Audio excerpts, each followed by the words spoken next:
जावेद जी, आपकी ओर मैं रुख करना चाहूंगी।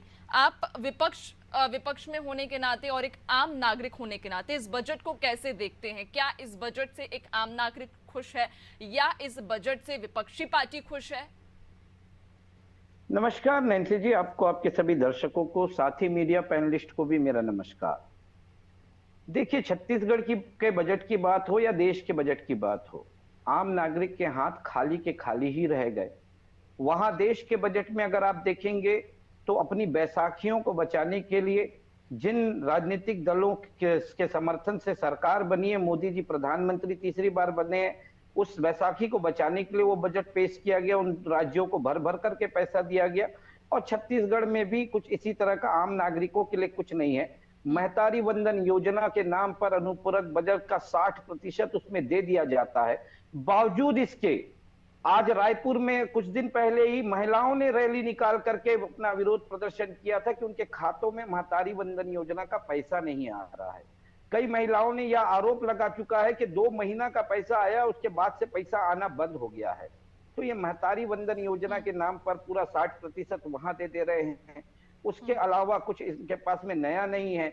और ऑलरेडी ये 29,000 करोड़ रुपया कर्ज ले चुके हैं 7 महीना में। और जिस रफ्तार से ये कर्ज ले रहे हैं, उस रफ्तार से तो ऐसा लगता है कि 1 साल के अंदर में कांग्रेस के 5 साल में लिए गए कर्ज का रिकॉर्ड ये तोड़ देंगे। सबसे महत्वपूर्ण चीज ये है कि ओपी चौधरी जी ने कहा कि कमिटमेंट, तो भारतीय जनता पार्टी का चुनाव के समय में कमिटमेंट था, प्रधानमंत्री मोदी जी की गारंटी थी, जिसे ये गारंटी पे गारंटी कहते हैं। उस गारंटी का भी मैं जिक्र करता हूं। 450 रुपया में महिलाओं को सिलेंडर देने की बात इन्होंने गारंटी में कही थी। इस अनुपूरक बजट में और पूरे बजट में कहीं उसका जिक्र तक नहीं है। उसके अलावा उसी चुनाव में ये सस्ती बिजली मुहैया कराने की इन्होंने बात कही थी।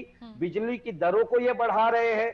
उन्हीं महतारी बहनों के घर से एक एक युवा को नौकरी देने की बात इन्होंने कही थी। और ओपी चौधरी जी जो वित्त मंत्री है, जिनका वीडियो वायरल होता है, जो स्पष्ट रूप से कहते हैं कि क्या सबको नौकरी मिल जाएगी, सरकार के पास पैसा नहीं है कि सबको नौकरी दे दे, छोड़ो यार, क्यों परीक्षा की बात कर रहे हो, क्यों परीक्षा करवाने की बात कर रहे हो।